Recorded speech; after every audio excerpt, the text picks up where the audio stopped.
కొంతమంది విశ్లేషకులు ఎక్కడికి వెళ్ళినా చెప్తూ ఉంటారు, వాళ్ళ మాటలు చెప్తూ ఉంటారు, వాళ్ళే జనరల్ గా సోషల్ మీడియాలో వస్తూ ఉంటే దట్ ఈస్ డిఫరెంట్ ఇష్యూ. ఇక్కడ డైరెక్ట్ గా నేను మీ యొక్క ఉద్దేశం ఏంది, ఈ భేటీ వెనక ప్రాధాన్యత ఏంటి, ఈ భేటీని మీరే పర్సనల్ గా మీరే చూస్తున్నారు? చూసేసి వెనకమాల తీసి ఏం జరిగింది రాసేయటానికి నేను జర్నలిస్ట్ మీలాంటి వాళ్ళ? మీకైతే అవన్నీ అద్భుతమైన ఉంటాయి. మీరు అడిగారు కాబట్టి నాకు తెలిసిన పరిమిత సమాచారం మేరకు చెప్పగలుగుతాను. ఆయన ఎప్పుడైతే మోడీ గారి మీద వ్యతిరేకత ఏదైతే తెలుగుదేశం పార్టీలో ఉందో అది ఒకటి తగ్గించడానికి, రెండోది వీళ్ళకి ఎన్నికల ముందు జరిగిన అండర్స్టాండింగ్లో భాగంగా ఆ డిస్ప్లే రాష్ట్ర ఎత్తి మీద ఆమ్లెట్ వేసిపోయి చాక్లెట్ వేసి ఎత్తి మీద వేసిందని కసిగా ఉంటే ఆ కసి దీన్ని ఏమైనా చల్లారుస్తారేమో అది తెలుగుదేశం కేడర్లో అనుకున్నారేమో కాదని. ఇంకోటి కూడా దురదృష్టం ఏంటంటే due respects to the parties, the respect parties. Jaganmohan Reddy గారు ఆ రోజు అన్న మా వాళ్ళు రాజీనామా చేస్తున్నారు, మీరు వెళ్ళి రావాలని చెప్తే మేము మా టీం అంతా వెళ్ళి రాజీనామా చేయడం ఇష్టం లేదని నిలదీయాలంటే చేసేసాం ఆల్రెడీ అని చెప్తే వెళ్ళి నేను సంఘీభావం తెలియజేసి వచ్చాను కదా ఎంపీలందరం. అలాగే చంద్రబాబు నాయుడు గారు చెప్పినప్పుడు కూడా కళ్యాణ్ బాబు గారు మాట్లాడినప్పుడు వచ్చాం. కానీ ఇవాళ పరిస్థితి డిఫరెంట్గా ఉందండి. ఇవాళ నేను లోకేష్ గారు ఆ రోజు ఢిల్లీలో దీక్ష చేస్తున్నారు, చంద్రబాబు నాయుడు గారు అరెస్ట్ చేసినప్పుడు ఖండించాము. మోత్కుపల్లిగా దీక్ష చేస్తున్నప్పుడు వెళ్ళి నేను సంఘీభావం ప్రకటించాను. ధర్నా చేసినప్పుడు కూడా తప్పు ఇలాంటి అని అన్నాం. ఆ లోకేష్ గారు దీక్ష చేస్తున్నప్పుడు నేను ఆయన సపోర్ట్ బయట ఎవరు రాలా, ఢిల్లీ యూనివర్సిటీ ప్రొఫెసర్స్ వీళ్ళందరూ మేము వెళ్ళి సంఘీభావం తెలియజేస్తే ఒక్క వార్త రానివ్వట్లేదు. ఎవరు కారణం అంటే లోకేష్ గారు అన్నారు. ఎందుకని చూసుకుంటే ఆ రోజు అమిత్ షా గారితో మాట్లాడినట్టు ఉన్నారు. రహస్యంగా నాకు తెలియదండి, ఆయన కారణాలు అనుకుంటాయి, నేనేంతో పట్టిన. కానీ ఏంటంటే రాజకీయం అంతా ఇవాళ కేంద్రంలో ఉన్న ఆదాని గారు అంటే ఉత్తర బాధ్యత ఆడిస్తుంది. మనందరం నిమిత్త మాత్రులు అయిపోయాం. రాష్ట్ర హక్కులను తీసుకెళ్లి తొంగలో దొక్కేశారు, భావి తరాలను దెబ్బ కొట్టారు. మాట్లాడితే కులగజ్జి ఏంటి అమర్నాథ్ గారు, నాకు అర్థం కాదు. ఇది రాష్ట్రంలో చక్కటి రాష్ట్రంలో ఈ పరిస్థితి రేగొట్టింది రాజకీయ నాయకులు. ఇప్పుడు మత విద్వేషం తీసుకొస్తున్నారు. నాకు అర్థం కాదు ఏం బాగుంటున్నారని మత విద్వేషం. ఇవాళ చాలా బాధగా ఉంది. ఇవాళ వారసత్వ రాజకీయాన్ని మన బానిసత్వం ఎక్కడ తీసుకెళ్తున్నారు? ఇప్పుడు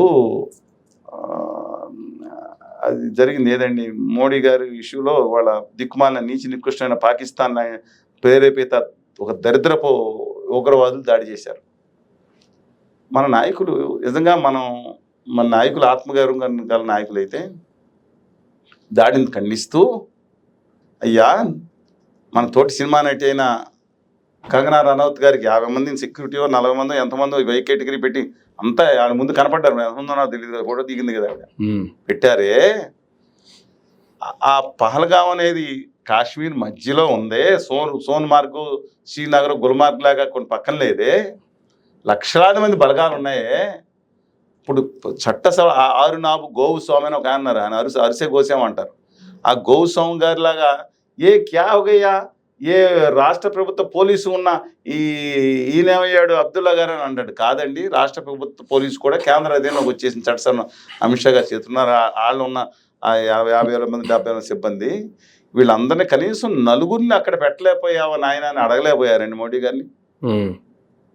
భయమా వణుకా? కంగనా రనౌత్ గారు అంటే వీళ్ళకి భయమా? అసలు అర్థమే అవ్వట్లేదండి వాట్ ఈస్ హ్యాపెనింగ్ అని.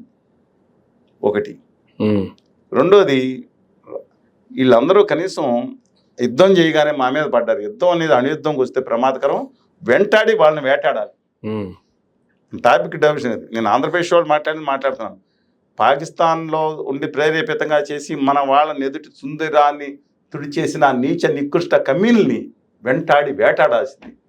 కానీ ఈయన అంటారు యుద్ధం మీరు తప్పేది అని మాట్లాడి మన రాష్ట్ర నాయకులే మాట్లాడి మళ్ళీ యుద్ధం విరమించగానే అదే అది ఏం మాట్లాడి నాదిగా తాడి మట్టలేండి అయ్యి.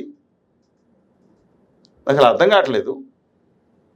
మీకన్నా అర్థం ఉందని నాకు తెలియలేదు. మన దేశ విదేశాంగ మంత్రి గౌరవనీయులు జయశంకర్ గారు మాట్లాడతా, మేము ఆ పాకిస్తాన్ మిలిటరీకి చెప్పాం మీకు కొట్టబోతున్నాం, మీరు కొంచెం దూరంగా వెళ్ళిపోండి. అసలు పాకిస్తాన్ ఆర్మీయే టెర్రరిస్టులకి సహాయం చేసే ఆర్మీ.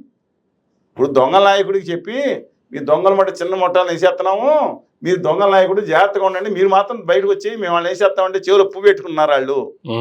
ఒక చెత్త నీచి పాక రోగు ప్రభుత్వ కంట్రీగా పాకుంటే అని బహిరంగంగా పెడితే మాట్లాడలేని ఏమి నాయకత్వం అన్నది ఒక తెలుగు జాతి నాయకత్వమా?